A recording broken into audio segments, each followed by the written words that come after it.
And so we meet somewhere else, because we're not going to Texas, I'll tell you that. And so we meet somewhere else as a family to like get together. And this year, we just kind of pick a place, usually between us all. And this year we ended up in Chattanooga, Tennessee, like kind of Lookout Mountain, Georgia, Tennessee area. And it was gorgeous, it was beautiful. If you've never been there or spent time there, I've always driven through. And it's a place that I love. My brother, he knows directions really well. Like this is something he knows. And so I remember we were driving through years ago. My brother and I, he called me at one point. He said, "Hey Kevin, we should take a road trip together." I was moving from just north of Seattle, Washington. So like literally across the country from here. And I was moving back from Seattle, Washington back to here, like to Tampa, Florida. We're moving across the country. And I was just gonna put all their stuff on some big truck and be like, "You take it, it's your problem now, we'll see you later." But my brother calls me and says, "Hey Kevin, what if we did this together? What if we took a road trip together?" And I was like, "That sounds terrible. Like, why would we do that? You know they have professionals for this." And he was like, "No, me and you, we'll just get in the car and then we'll take the U-Haul, we'll drive it together. How often do you get to drive the country with your brother?" You know, that is really sweet, you know? And now my brother only knows this country, he knows his way around it, but only through certain things, okay? Only through, there's a couple things he knows really well. One is he knows how to get through the country. He knows his interstates very well, just the general north, south, east, west of interstates. He knows those very well. The other thing he knows is barbecue restaurants. And he knew how to navigate this country based on barbecue restaurants. I'm not exaggerating that, that's not a joke. Every day he had 2 barbecue restaurants, one in the afternoon and one in the evening, that we were gonna stop at. We were gonna try all this barbecue across the country.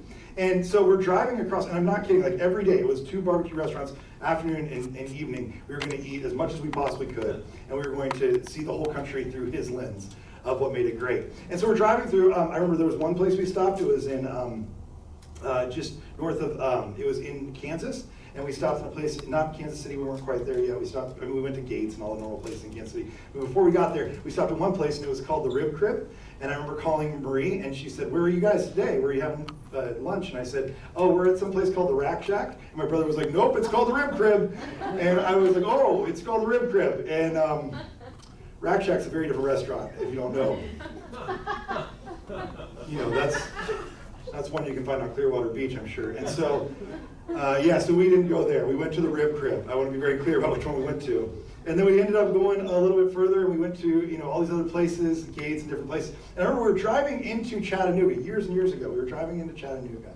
And we were driving through, and I'd never stopped before. I didn't know Chattanooga. And so he said, you know, look up some barbecue places. And we were a little off schedule. He said, look up some barbecue places. So I looked up, like with my phone, I looked up on the map, just barbecue places, just Googled it, right? And one place came up, and it just came with a little pin. You know that little red pin that just kind of sits, right? There was this little red pin, and it said Sugar's Ribs. And I said, "Hey, there's a place called Sugar's Ribs." And my brother instantly, he was like, "Oh yeah, it's up over this hill, and it'll be on the right. There's a big bright sign that says Sugar's Ribs." And I was like, "So you've been there before?" He's like, "No, I've never been there." Like, "How'd you know that?" He's like, "Well, I've driven through here." Like, "But you just remembered that there was a bar." He was like, "Yeah, I've seen it." He's like, "We should go there." And we did, and it was awesome. It was awesome. Now, I don't know if you had like a navigator like this. I don't know if you had a person who like guides you through things like this. They know their way around things, people that know their way to how to go places. I will say these days, I don't know how to go anywhere. Like, I don't know if you do. I don't know how to get anywhere. I just put it in my phone, and my phone tells me how to get to that place. I'm always impressed by people who don't use that feature, and they actually just know how to, like, I don't know, navigate. They know which way north is all the time. It's wild. They must have been Boy Scouts, a lot of Boy Scouts out there that knew how to do this. They can like tell by the sun, you know, what time it is probably or something. I don't know. It's wild. Those people are amazing to me because I'm not built like that. I see that big red pen, and if you were to tell me like how to get to Big Red Pen, I'd be like, I don't know. There's a lot of ways to get to Big Red Pen, right? There's like all these different maps, all these different like light blue roads and dark blue roads, and they seem like they all go to the same place. Do they all end up there? How do I get to Big Red Pen? Like, that's what I want to know. Now, this series, what we're going to talk about over the next few weeks is not about how to get there as a place. It's how to get there as a person. Like over the last week when I was with my family, it was amazing how much we'd sit around and we'd talk about our grandparents who weren't there, right? And so like we talk about my grandma Elizabeth. My grandma Elizabeth is the sweetest woman. She is now nearly 100 years old, and she said she lives on her own still. It's not good. We're not really in favor of it, to be honest. But she lives on her own, and she does her own thing, and she's the sweetest woman. And I do remember she told me last time I saw her, she said, you know, I'm almost 100 now. And I said, wow, that's amazing. And she goes, yeah, there's all these women in the church, they're turning, 98, 99, 100 years old. Why? And I was like, what do you mean? She was like, I don't see why I have to be this old. I think I'm ready to go anytime now. I went to go see her during COVID, and I said, I don't want to get you sick. I don't want to get you COVID. And she was like, no, please, it's fine. It's like, seriously, I'm ready to go any day now. Now, there's a part of me that, like, when I hear that, there's a part of me that's like, I mean, that's terrible or whatever, but there's also a part of me that's like, I wish I was at peace the way she's at peace. You know what I'm saying? Like, do you ever wish, like, I mean, I hope, like, I honestly hope that at the end of my life, I'm like, I lived a good life. Like, I got nothing else that I need to prove, nothing else I need to try, like, nothing else I need to live. I mean, I'm good. Right? Like, I've seen my kids grow up the way I want them to grow up. I've seen their kids grow up in the way I want to see them grow up. I've seen great-grandkids grow up. Like, I've seen the whole thing. I've seen this beautiful picture of my family that's flourishing. I've seen how my life has been an influence in their lives and how this is beautiful. Like, isn't that amazing? Like, we talked about my Grandpa Jack. My Grandpa Jack grew up on a farm. He worked on a farm his whole life from the time he was 9 years old. And he worked on this intensely difficult place. It was in no man's land, which is what it's called, Oklahoma. A place that nobody wanted. That's why it's called no man's land. Guess who owns it? We do. And he owned this land, and he farmed this land. It's hard land to farm. And for 90 years, he farmed that land. He gave himself to this land, and he worked so hard on it. But I remember him not being a person that was frustrated, not being a person who was like always down on things, not being a person who had to complain, a person of joy. He was a person of joy all the time. And it could have been that in every truck he owned, every single truck all over that farm, there was, in that glove box, there was a cooler that had candy bars in it. And he knew that was going to be somewhere. And maybe that's what brought him joy. I don't know. He was just a man of joy, like, all the time. And I think, like, how do I get to be there? Like, how do I become that person? That even though there's a difficult life that I'm going to live and things that are going to not go my way, how do I become a person of joy no matter what? Right? Like, have you ever had a person, like, where you know them and you're like, how do you get to be you? Have you ever met that person? I hope you have. Maybe you are that person. But I always wonder, like, how do I become the person you are? This person of peace, this person of joy. Right? My other grandfather, Gerald, I remember, like, he retired fairly young when we were growing up. He worked a difficult job in a train yard, and he retired as soon as he could. And he took the retirement. But every time he'd come home or come to his house, he would just have puzzles everywhere, just puzzles. And he would just walk in, and you just start doing a puzzle with him. Like, that's just what he did. He was always available. Like, he was just always there. And if you wanted to do anything, he'd be there to do it. Like, he was just there. He was always around. And he was just a man that loved you. You just knew that as soon as you walked in, he loved you. You didn't have to prove anything to him. You didn't have to do anything. I remember how many times he would just sit there and be like, Kevin, you're so smart. And I'd be like, I am not. Like, I know better, but you believed him, Sometimes you'd be like, maybe I am smart. I did do this 200-piece puzzle of Mickey Mouse with almost no help, almost. I might be very smart, And he would look at you and he'd have this thing, and you'd be like, you just felt loved, like, unconditionally. How do you become this person of peace, of joy, of love? Like, how do you do that? And maybe you've never thought that, but, like, seriously, if you just took a second, and I know this is a cheesy exercise, but if I were to ask you, like, just seriously, close your eyes for just a second. And I want you to picture yourself at, like, 80 years old. For some of you that's not far, maybe you're there, that's fine. I'm not complaining about that. I'm just saying, picture yourself like 80, 90 years old, whatever your lifespan is. Towards the end of your life, who do you want to be? Like, what do you want life to look like? Like, what does your family look like? What does your situation look like? Who do you want to be? Okay, so that question, like, if you think about that for a second, okay, that would be what Aristotle and other authors would call your telos. Telos is a word that is a Greek word. It's used quite a bit. You can open your eyes if you want to, but you don't have to. You can stay sleeping, and I'll just be like, man, they were really into that part of the sermon. Okay, they really loved that part of the sermon where we closed our eyes. That's why you do that at the beginning of the sermon. You don't do it later on, by the way. That's an old preacher's tip. Yeah, so, like, if you're gonna, if you think about that, that's your telos. And here's what telos means. It's like the end goal of your life. It's that red pen that you're going for. You're looking for this red pen. That's what it is. It's the end goal, the determination, the limit at which things cease to be. You see it show up in Scripture sometimes.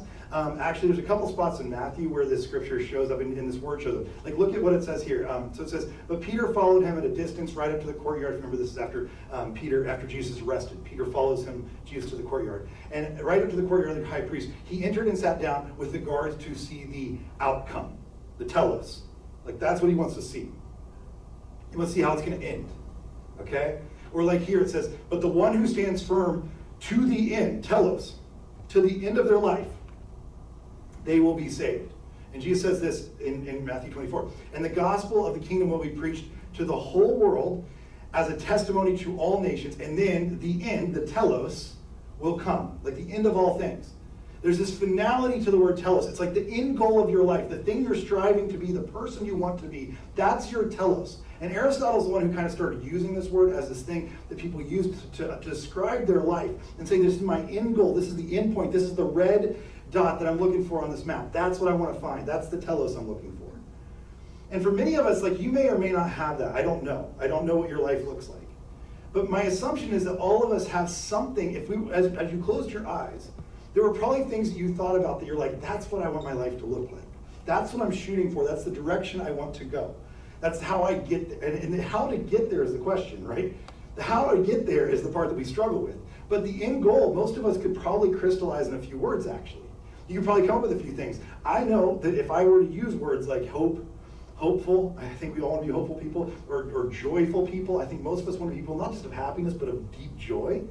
I think most of us want to be people of peace. Like where our lives are like, we don't have to prove things, we don't have to feel like things are crushing us all the time. We are just at peace with the world around us, with those around us, with relationships, with all the people that we come in contact with. I think we want to be people like that, don't we? Like, is it just me? I think that's part of what you feel when you think that way, right? When you picture that future world. But for many of us, like the telos is this pin that's been pinned for us. We have a really hard time navigating how to get there. What happens here, as we look at what Jesus is talking about, he's offering this life to people. In this passage that Denise read for us, you'll notice that he's talking about this life that he offers people. In Luke chapter 5, this is what he says. He says, it says that they question him. Now this is why they question him, just so you know. Jesus is just now calling disciples. So people are starting to come around to see this life that he has to offer, this thing that he's offering them. He's like early on in his calling the disciples. Just the chapter before, he called all the disciples. He starts to speak to them. And they say, well, John's disciples, they have all these things they do, all these rituals. They fast and they pray, and so do the disciples of the Pharisees. But yours, they go on eating and drinking. There's like this thing that they're doing differently. And Jesus says, can you make the friends of the bridegroom fast while he's with them? Like, can you make them do that? He's there. He's not going to fast. Do you think they're going to fast? And the time will come when the bridegroom will be taken from them. In those days, they will fast. And then he told this parable. No one tears a piece out of a new garment to patch an old one. Otherwise, they'll have they'll torn their new garment and patch the old one with the new. And there's no one who pours new wine into old wineskins. Otherwise, the new wine will burst the skins, the wine will run out, and the wineskins will be ruined. No, new wine must be poured into new wineskins. And no one after drinking old wine wants the new, for they say the old is better. New wine he says, must be poured into new wineskins. Now here's what that means. I know it's weird, we don't talk about wineskins a whole lot, but what he's saying is there's a wine, we like the wine that you're offering. There's this life that you're offering us. But that life you're offering us must be into some form of container. There's something that has to hold it and give it form and structure. The life you're offering us needs a structure around it. Here's what I mean by that. Like you don't buy, I don't know how you buy wine, I shouldn't say that, but I'm assuming you don't just buy wine that just comes like as liquid on a counter and you just kind of scoop it up and take it with you, right? I don't know how you buy wine. I know some of you are like, well, you don't know how much I drink. You know, like, I really need that wine. I'll just pour it in here and I'll drink it right on my hands.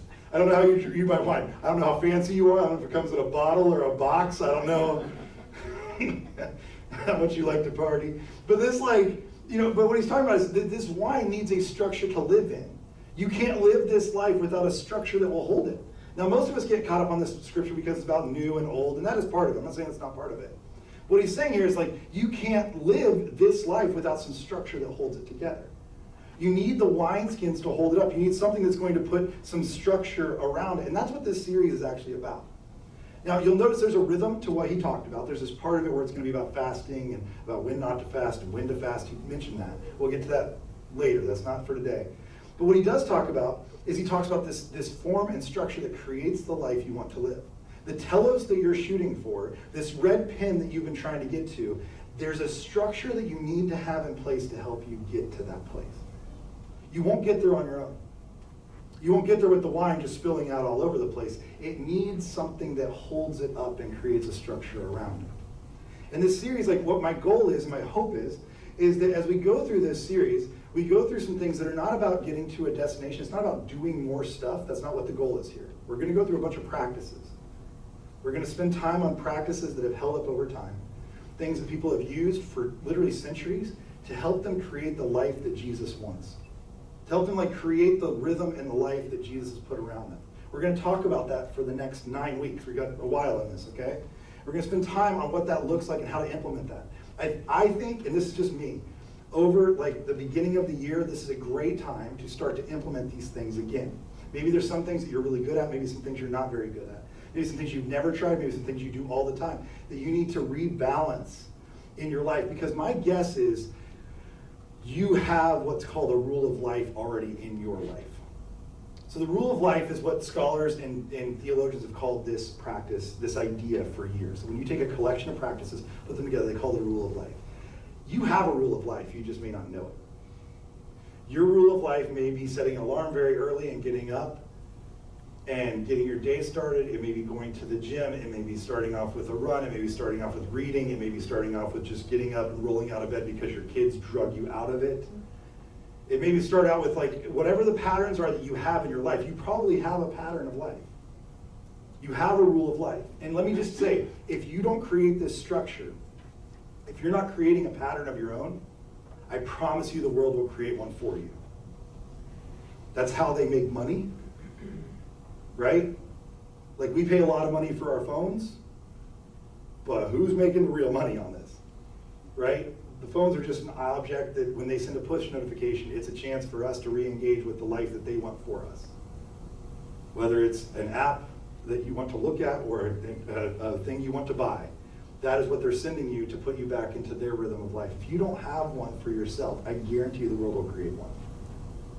And from the time you get up in the morning to the time you go to bed at night, you have created a rhythm of life, whether you've meant to or not. You live by a rule of life. The question is it the one that will get you to the telos that you want? Is it the one that gets you to that red pen? Is it the one that creates love and joy and peace? Or is it one that just continues to create anxiety and worry and isolation? Is that the one you want to live? Which one is it? As we go through these practices, that's the goal that we look at. And this isn't just for us. I just want to be clear. This has been something that's been around through history.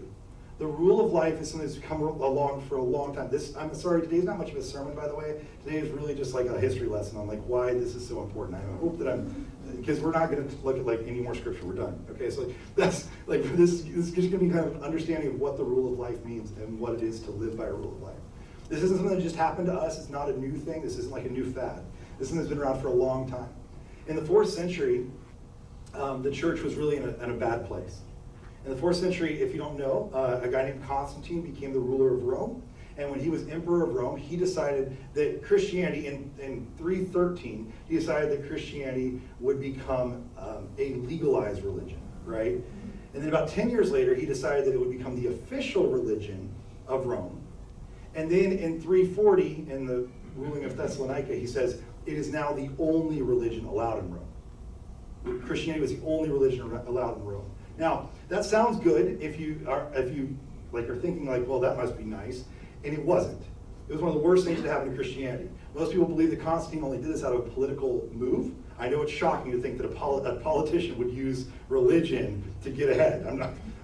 Far be it from them to do that. I'm just saying, it did help him with the goodwill of the people at this point because Christianity had flipped into a majority religion in Rome. And so it was advantageous for Constantine to do this. But it was not advantageous for the church to be a part of it.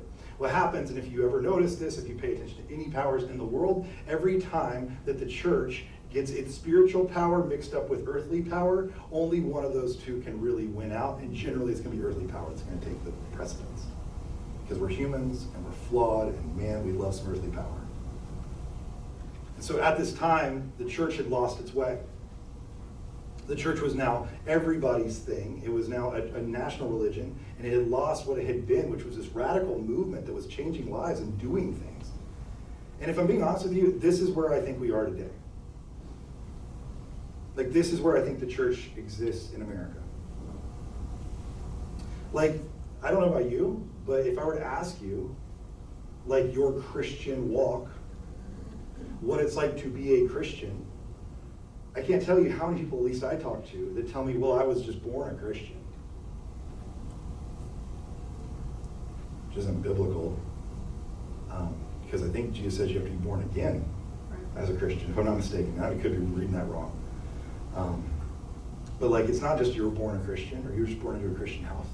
I think we use this idea of being a Christian much like, again, like if we were taking a census, this is how I think we see Christianity.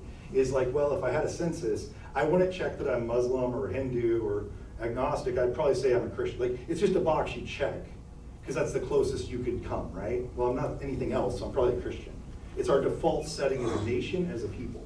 It's just kind of a default setting. It's not something we really love. Again, I've mentioned before, I really love that Catholics have that phrase that they say, where you're a practicing Catholic or a non-practicing Catholic, because if we were to take that and do a poll on that in Christendom, I would say we have a lot more non-practicing Christians than we do practicing Christians. We got a lot of Christians, sure. We like the label, it sounds good, whatever. Are we doing anything with it? My guess is most of us, no. We're not practicing Christianity, we just are Christians. We like the label, we like the title. And this is what happened in the early 4th century, and it's what happens today, I think. And so some of the church, so what happened in the church at the time, which is what I think we have to learn from today, is that there were some folks that started to take this really seriously. And they got a little frustrated about it. And so they decided they would go live as Jesus lived. And what they did was they left the culture of Rome and they went out into the desert, just like Jesus did when he was fighting with Satan, and they were having this whole showdown about the temptations and all this stuff. That's what they did. One man named Father Anthony. So Father Anthony was a monk in Egypt. This is him, if you want to see him. I'm sure that's exactly what he looked like. Father Anthony was one that was like one of the first ones to do this. And Father Anthony wrote a lot about it, phenomenal writings actually, from the late 5th century. And when he started writing, he went out into the desert and he decided he was going to live on his own out in the desert. This is where we started to see the monastic movement of monasteries and convents, monks and nuns. People who were like literally withdrawing from the culture, doing something countercultural because they wanted to recapture what it was to follow Christ without all the restraints of the culture around them, to do something different and recapture what it really was. And so they went out and they started these vows.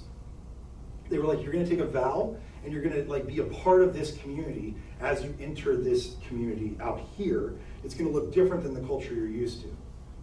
And it didn't stop with Father Anthony. Anthony was one of the first, but he was in Egypt, and then it spread a little bit, and it moved over from there. It moved into to Italy. Father Benedict, Saint Benedict, became one of the more famous ones. If you don't know Saint Benedict, there's a new book that came out just a couple years ago called The Benedict Option. I wouldn't highly recommend it, but it was, I think they, in my opinion, they twisted a little too far to make their own point in the story. But they were talking about how Benedict was a man who left the culture and he created what was called the school of life. You would come out there and you would actually like take on this school to learn how to live differently in the way that Jesus wanted you to live, in the way that Christendom needed us to live differently than the culture was set in. And they took on these practices. This is how you're going to practice things. And then later on, we see in the 13th century, if you skip a little bit forward, the Franciscan shows up. So this is Saint Francis of Assisi, who he was a poet, and so he was a little bit of an artist. So his picture is a little bit more artistic. But he was a guy who created the Franciscan order. Today we still have Franciscan monks all over the world who follow his way because he put together a certain way of living. There were these certain practices that he thought were very important. And he called it the Franciscan order. Today people still live by the Franciscan order. And then you fast forward just a little bit more. You get to my favorite, who is Count Nicholas. Count Nicholas, his name is Zinzendorf. Yeah, Zinzendorf, which is fun, isn't it? And he was a German man who took on a thing where he called it the Order of the Mustard Seed. And it was a set of rules of life, these certain rules that you were going to follow in order to recapture this life. He created this in Germany, and then we started to see it spread from Germany into England. And we saw this with John Wesley. If you're not familiar with John Wesley, he's probably one of the more influential thinkers in a church like ours. John Wesley created the Wesleyan Order. He called it the Holy Wesleyan Order, but it was a set of rules that people would live by, and they would come into a community as they started to live differently. And he created this whole movement of people doing that were simply living by the same rule of life as one another. And they had these agreed upon rules. And then he had like 22 questions you had to kind of follow, but there was a lot of different rules, but he had some. And then you see this move just a little bit further, even into America. In the 1850s, there was a reformer, his name's Charles Finney. And Charles Finney was in the Second Great American Awakening movement. And his final sermon that he ever preached was called The Christian's Rule of Life. And he brought the rule of life of these simple practices that he put together, saying this is how we should live, even in America. Even more modernly, some people you might know a little better. Mother Teresa, for instance, was one in Calcutta who created her 11 rules of humility that you live by. And she had a way of living, a rule of life, if you will, that she practiced every single day and put others through to help learn how to live like Mother Teresa. Even this one guy, his name's Billy Graham. You may have heard of him.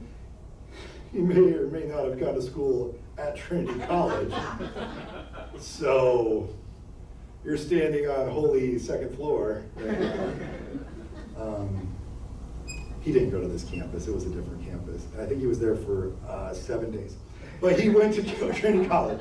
And even Billy Graham, like towards the end of his life, he actually felt like people needed a rule of life. He did a thing in Modesto, California. He pulled together a bunch of scholars and a bunch of church leaders, and he did a thing called the Modesto Mandate. And they put together this rule of life. It was 9 things that people would live by, and they would have this rule of life. This rule of life was like this thing that's kind of lived in church history because we are so prone to sway away and to get lost in the day-to-day. We're so prone to go another way. If, as Paul would write it, we're so prone to fall into the patterns of this world, aren't we? Because the world has a pattern. But we need these practices, these rules, if you will, that hold us together. Now, when you hear rule, you might be a person who bristles at that right away. You're like, well, I don't do rules. I'm not a rule person, you know. It's not how I act. I'm not into the rules thing. Actually, the word rule here is not maybe the word you think it is. The word rule that they used was actually a Latin word. And if you think about this for a second, it was the word regula, which regula is where we get the word like regular, regulate, that kind of thing. But it actually, if you pay attention to the definition of the ruler is a straight stick, or a bar, or a ruler.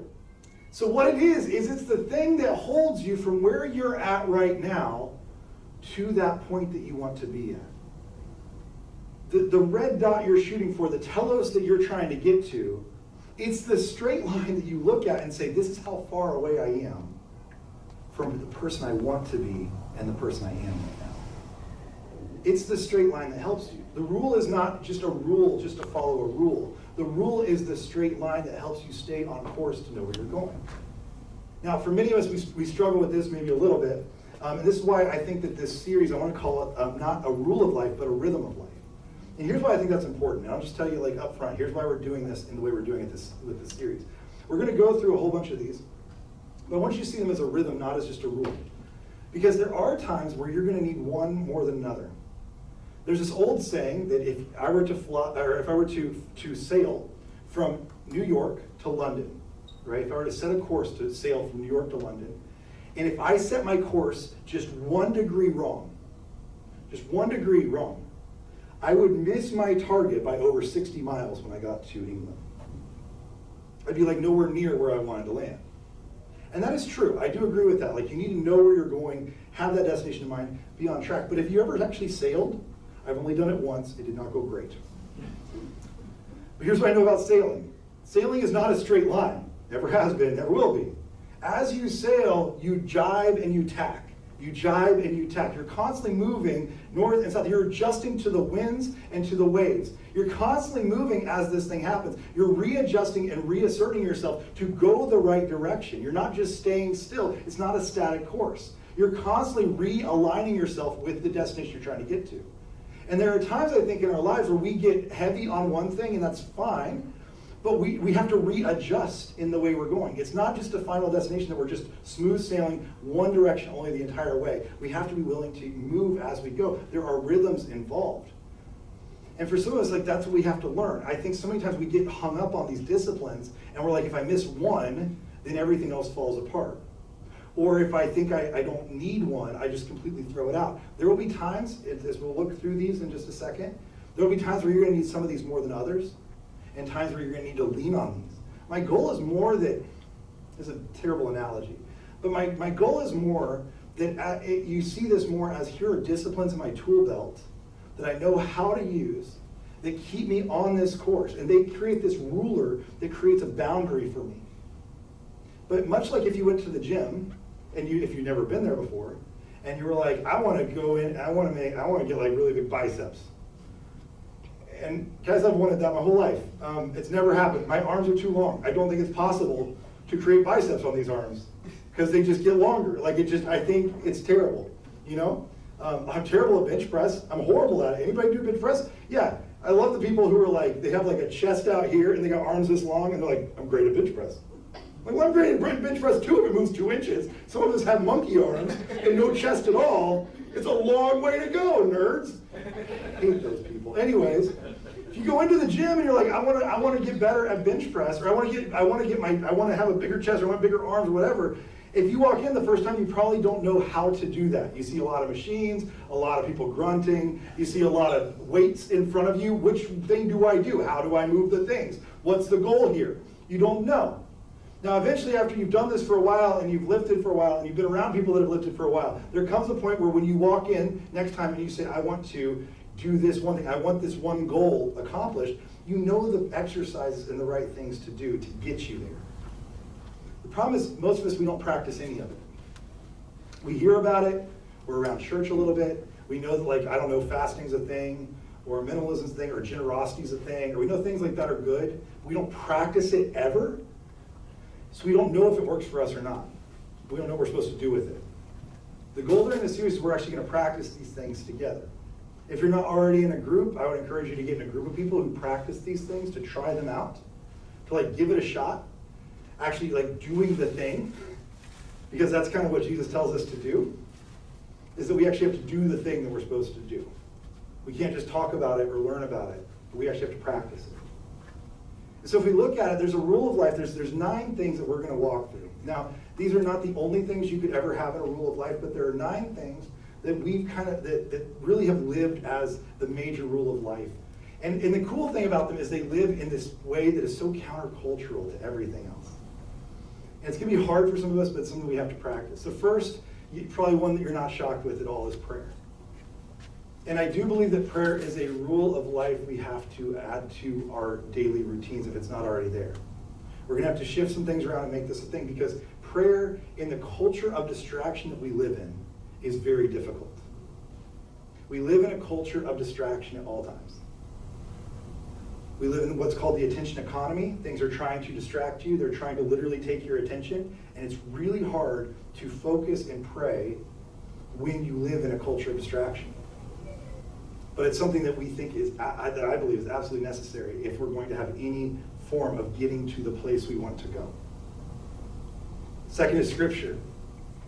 And it's hard for us in a culture that wants to say there is no truth and there is no orthodoxy that is good, to believe that there is still truth and there is still orthodoxy we hold to. That's hard to do in a culture like ours. But to get to the place that we want to go, I believe, to be people of hope and joy and peace especially, we have to live at least understanding the things that Jesus taught and reading them for ourselves and spending time and understanding those for ourselves. Being people who know the Scripture and can use the Scripture appropriately. Third is solitude. We're going to get to that later, but some of you are already like, I don't do that. And some of you are like, that's all I ever want to do. Right? You introverts and extroverts, this whole thing's going to be a lot of fun. But but solitude in a culture that is constantly demanding something from you is a very hard thing to do, is to create a place where you are in solitude. We see Jesus do it over and over and over again. It can't be something that I think we leave out of our lives. And I don't know about you, but when I carve out that space for solitude, it makes me a better extrovert. Like, it makes me a better people person, because I've had that space for solitude and because I've had that time to be in my own head, but also in relationship with Jesus, who I believe is the source of hope and joy and peace. Fasting in a culture that wants indulgence all the time. I get what I want when I want it. Fasting's a tough one. I'm not just talking food, I'm talking Amazon, I'm talking Netflix, whatever it is. In a culture where we are used to getting everything we want when we want it, and within 2-day shipping, we are not used to fasting. And the patience that comes with it, and the things that we learn about ourselves within it, and how the things that we learn that we crave. Once you remove something, you realize how much you crave it. And fasting for some of us is something that we hear about, we talk about, we don't like do it. This is something that I think we have to do to learn how to live this rule of life. Sabbath, in a culture that never wants to slow down, never wants to take a break, in a culture where hustle culture is the culture, right? You're constantly moving, constantly shaking. We love hurry, and we love to continue to move as fast as we possibly can. Sabbath's a hard one for us. To take time and stop and celebrate and rest that God has things under control. It's a hard one for us. Community is the sixth one. Community is, for some of us, this is maybe the one that we love or one that we struggle with more. And in a culture where we're taught rugged individualism, where we're taught that you are as good as you are, but you don't let other people know about what's going on with you, you don't let people into the problems that you have, you don't let people know that you have flaws or cracks or weaknesses. Community is a hard one for us because we're built on rugged individualism. For some of us, community is one we have to let in and let surround us. Generosity, tough one, in a culture where we're supposed to take all we can, right? Like you get what's yours. And you take and you take and you take. You don't let anybody take what's yours. Generosity is a tough one.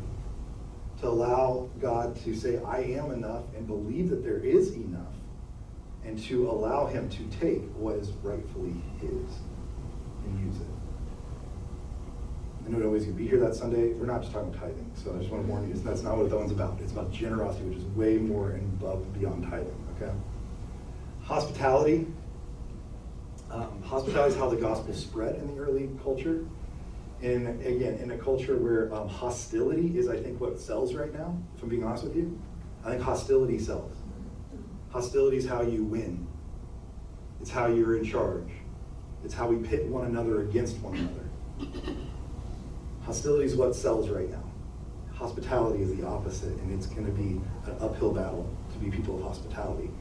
That one of all of them, by the way, shows up in literally every single one of the rules of life that you see of monastic fathers. They're called the desert fathers, desert fathers, mothers. Hospitality shows up with every single time, which is kind of weird. It's crucial.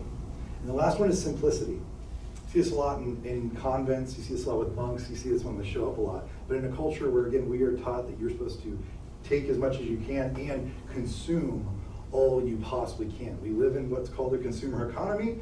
You know this as well as I do. We are taught to buy and to continue to accumulate. We are taught to make more and more and more rather than be happy or sufficiently happy with what we have. And so simplicity is the last one that we're going to talk about. So we're going to go through these over the next few weeks. We're going to put a couple together, and we'll kind of combine a few. We're going to go through these, and then the goal is, as you're in groups over the next few weeks, that there's a practice that goes with it. We'll have practices. And I'm sorry, like you're going to have to actually do stuff. And I know you're like, I didn't come here for homework. And that's not, sorry. I feel terrible about it. I hope you can tell. I feel really bad. Because if you don't remember what Jesus says over and over again, he says things like, there's this wineskin, it needs a structure that's going to hold it up, and you're not going to make it without it. He says things like, if you're going to build your house, you're going to build it on a rock, not on sand. And he says, people who build their house on the rock, those are people who hear my words and put them into practice. They actually do the thing. They're going to actually make a rule of life and try that out and stick with that.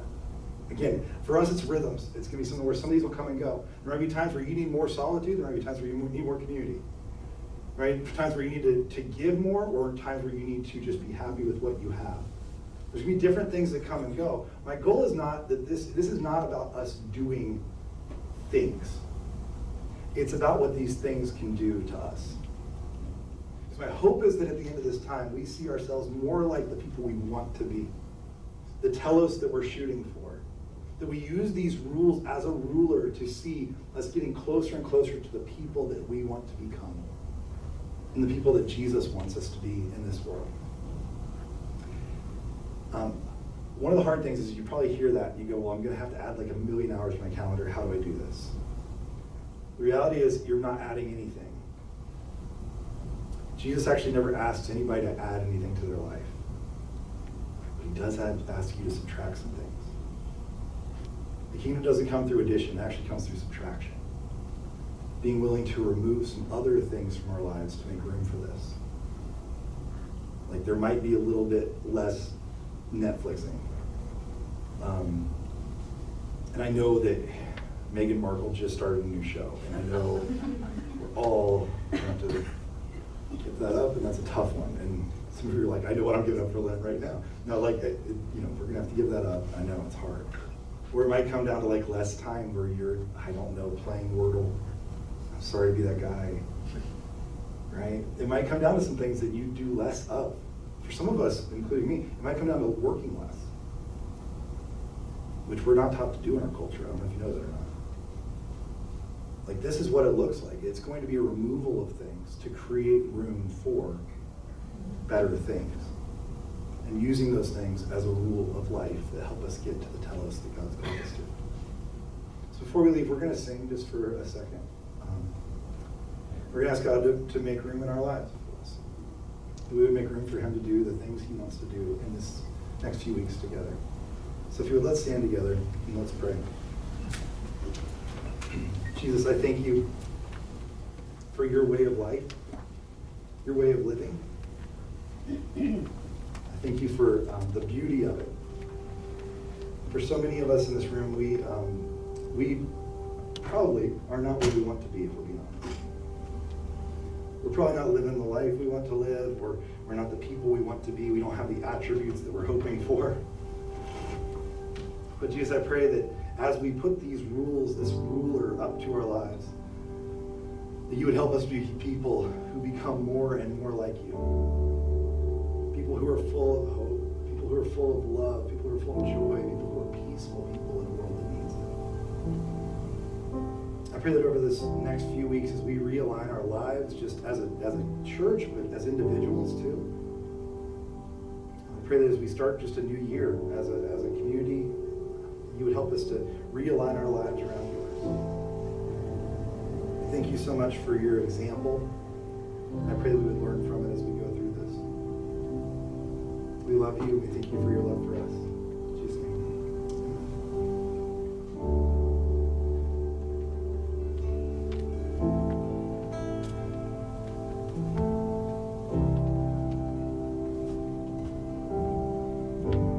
Here is where I lay it down, every burden, every crown. This is my surrender. This is my surrender. Here is where I lay it down, every lie and every doubt. This is my surrender. And I will make room for you to do whatever you want to do whatever you want to. I will make room for you to do whatever you want to. Do whatever you want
surrender.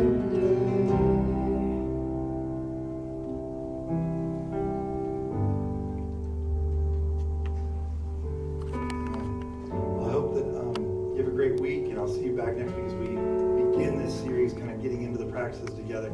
On Saturday, don't forget, we'll be serving together, so we'll meet here at 9. But I'll send out an email this week about the details, just to give you a little bit more as we flesh out those details this week, to let you know more about that. I hope that you can make it to be a part of that as we do that together. And if we don't have your email address, fill out the Connect card there. You can drop it in the box in the back or hand that to me or whatever. Love to make sure you get all the information about that as well. Have a great week, and we will see you on Saturday when we serve together.